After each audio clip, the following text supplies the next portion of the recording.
Hey everybody, good morning. Happy Saturday. Made it to the weekend. We got some conference championship games in college football today, and then we got some NFL stuff tomorrow, so going to be a fun weekend, but it's also going to be a weekend without the Seahawks. Obviously, yesterday I didn't make any Seahawks videos, which I usually never do.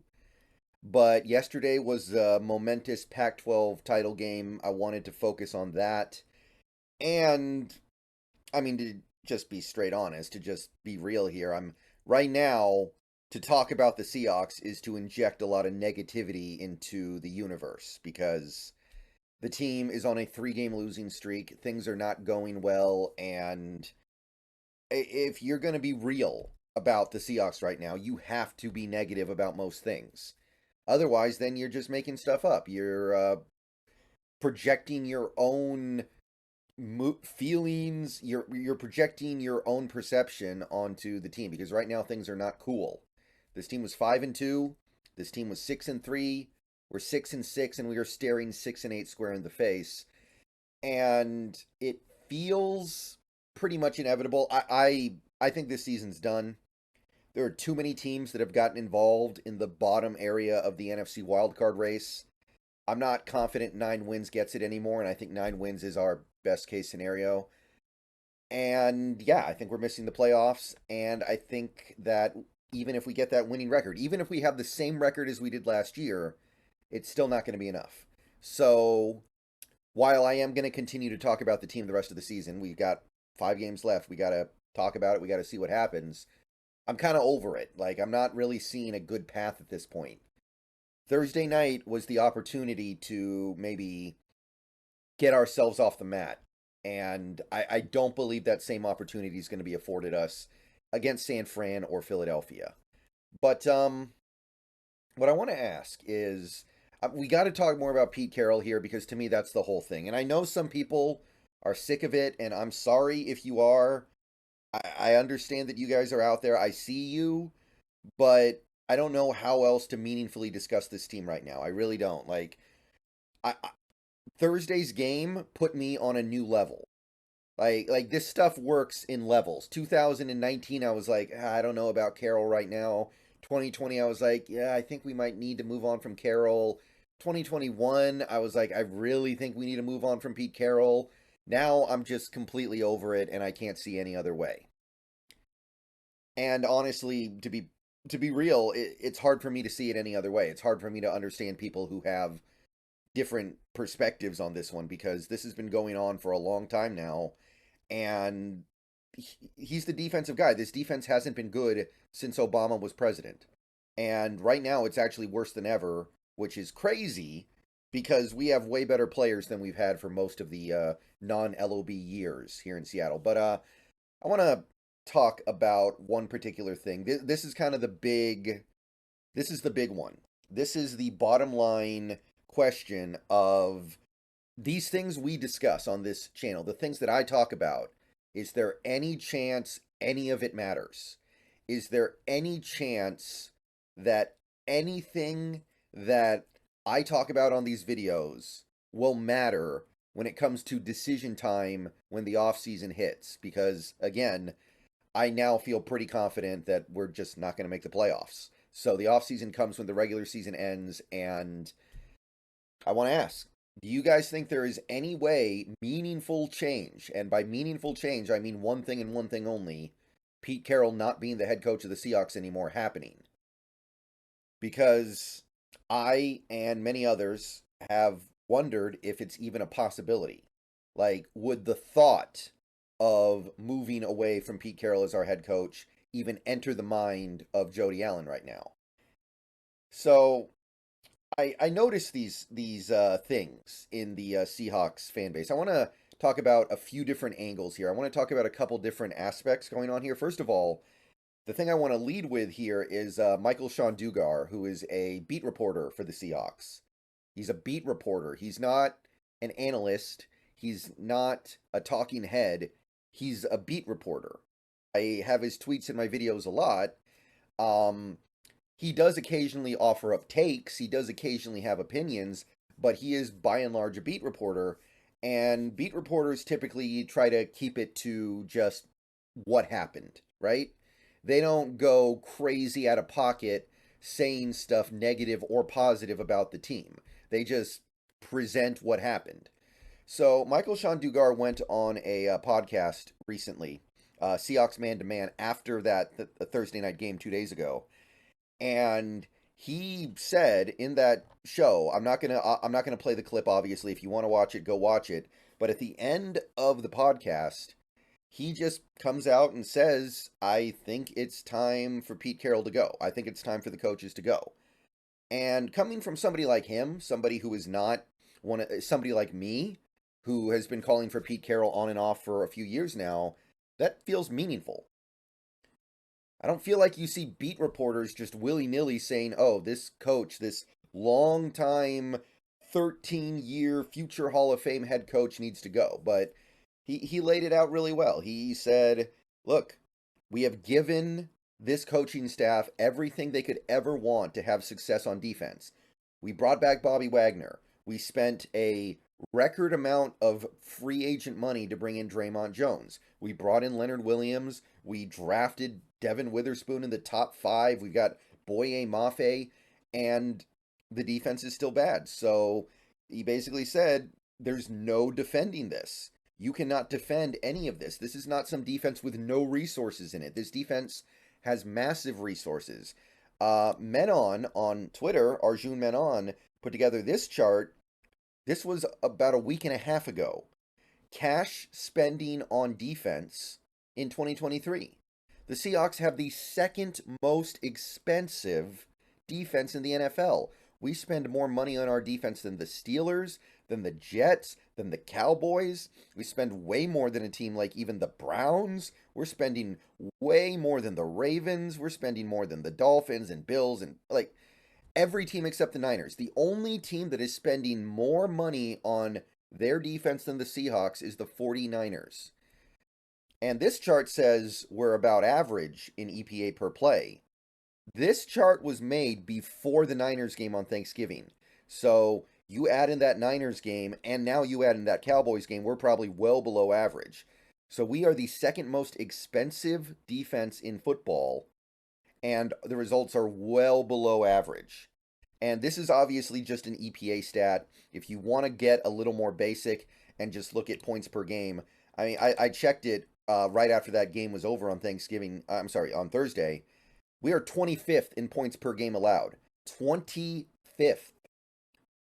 Does that number sound familiar? It should, because we have had the 25th defense in the NFL twice before. Last year and 2010.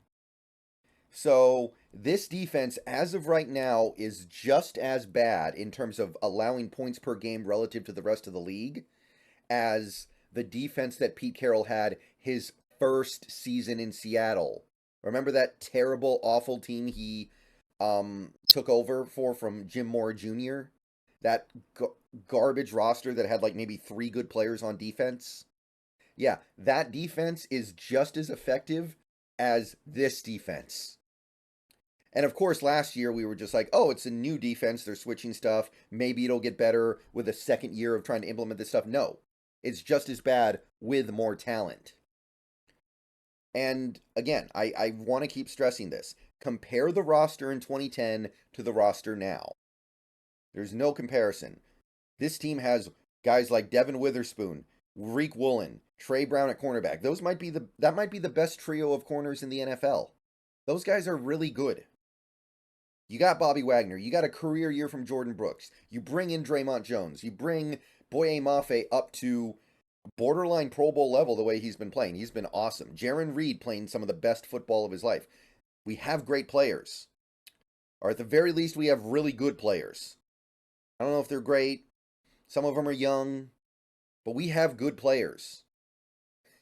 And we can't even get an average defense. We can't even get a below average defense. So, to me, it's just very obvious here. These things are so clear to me. So, I know sometimes I get a little out of pocket when I talk about this Carroll stuff, and I understand that it may put some people off, but I don't know any other way to look at this. Like, How can this defense be like this for this many years in a row when you keep investing stuff into it? Remember Star Citizen? Remember? I told that story way back in week 1. It's worse now. We're 12 games in, and it still looks like Star Citizen. So, here's the question, though. Does any of it matter? I mean, I'm pointing out these things that are very obvious to anybody who pays attention to this stuff, right? Anybody with an internet connection can see that we are 25th in scoring defense. Anybody with an internet connection can see we're spending a ton of money on this defense and getting bad results.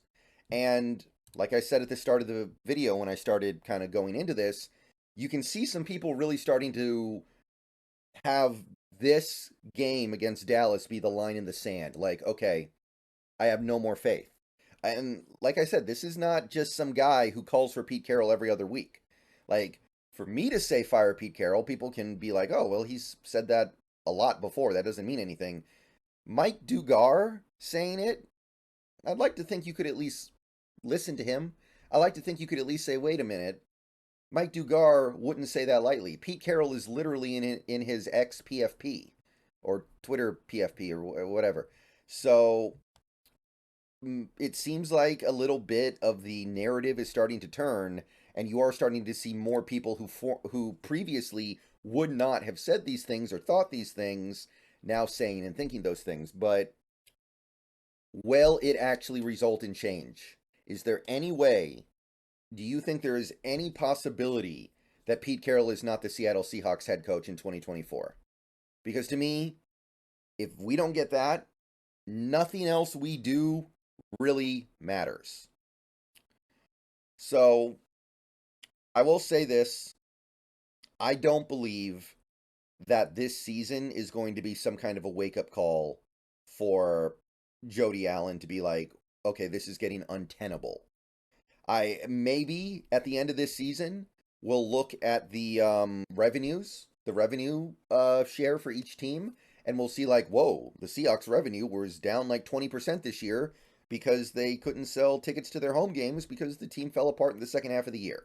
And then they didn't make the playoffs. So maybe we'll look at it and be like, well, wait a minute here. Jody Allen definitely cares about that. But realistically, this team wasn't awful. Like, if this team was just straight up a 2-win team, if we were the Patriots, or we were a team like the Cardinals, or even a team like the Giants, then I think most Seahawks fans would have shut it down in October and just been like, well, I'm not spending a penny on this team. I'm not wasting my money. Maybe I'll waste my time, but I'm not wasting my money. So, I don't think there's going to be some come to Jesus moment for the ownership to say, oh, okay, that this is the last straw. I don't know if Jody Allen doesn't care, but I don't think she's perceiving things the same way we are as fans. I'm not going to sit here and say that Pete Carroll could lose every single game for 3 straight seasons and still keep his job the way some people do. Some people think that. I don't. I am sure there's a point where Jody Allen would be like, the bottom line is getting affected to an unacceptable degree. To me, the question is, does Pete Carroll maybe retire at the end of this season? If this spins out of control here, would he consider saying, I can't do this anymore? I can't handle this anymore? I'm starting to feel the negativity. Like, I'm going to tell you right now, if we take the field against the Eagles on Monday Night Football in a couple weeks, and they run all over us the way the Ravens did, which I think is a real possibility, and they just thwomp us, which again, real possibility, the fans are not going to be nice. The fans have proven they are perfectly willing to get the knives out. And when you consider the fact that we are on the verge, we are on the cusp here of doing something that Pete Carroll has never done in Seattle. This has never happened. For with Pete Carroll, a 4-game losing streak and a 5-game losing streak. Like, we are on the cusp of losing 4 in a row and 5 in a row. Pete Carroll has never done either of those things as the Seahawks coach. The last time the Seahawks lost 4 games in a row, it was the last 4 games of the 2009 season with Jim Mora. And the last time we lost 5 in a row was the last year of Mike Holmgren, 2008. So, could that effect change? Could that just suck the life out of him? would that get him to realize that he cannot do this anymore, that he's not a good coach anymore, that there are so many obvious weaknesses in the way he approaches coaching football right now, they cannot be overcome? Is it up to him? Is it up to him to fire himself? It kind of feels like that. And this is not me advocating for tanking, because I'm going to be perfectly honest here, because the conclusion that I'm working towards here is, despite it all, no, I don't think there's any way Pete is not the head coach next year. And the reason why I say that is I don't think Pete Carroll would look at a bad or disappointing 2023 season as some kind of a wake-up call that he's not a good coach anymore. I think he would just look at it as an obstacle on his path back to greatness. I think that's how he looks at things. I think that is how he views everything that he's gone through for the last 10 years, where this team has been trying to get back to the top and not getting there, largely because he's been completely unable to build a good defense post-Legion of Boom. Again, our best defense post-Legion of Boom was probably 2018, when the team had basically no talent. This team has way more talent, and the defense is way worse.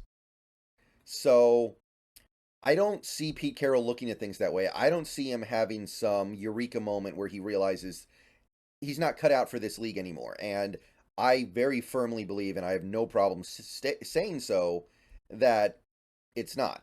He can't coach in this league anymore. I firmly believe that. And honestly, even if the team is able to somewhat right the ship here and get to a winning record, I'm still not going to move off of that. I mean, that's kind of the other thing too. If this team does, say, lose these next two and then win out and go 9-8 and miss the playoffs, Pete Carroll might be able to spin that into a success. Like yesterday, or maybe it was the day before, right after the Cowboys game, he came out and said this team played a phenomenal game. He came out, I can't remember exactly what he said, I'm paraphrasing, but he basically said, we did awesome, we did so many good things. And it's just like, are you kidding me? You're going to spin that into a tremendous ball game from your team? Your defense doesn't force a single punt or turnover and gives up 41 points, and you're out there trying to say that you played a great game and gave great effort? He's just addicted to looking at the positive side of things. He's going to latch on to the few guys that played really well in that game, and he's going to ignore the 40 players who didn't. So I personally feel like I'm going to continue to say it needs to happen, because it does need to happen, but I don't see any way Pete isn't the head coach next year, so it's hard to be optimistic about anything. All right, see you guys later. Go Hawks. Sorry to say it, but I want to hear what you guys think. Do you guys think this could actually be different next year? Do you guys actually think there is some possibility that Pete Carroll is not the head coach next year? All right, go Hawks.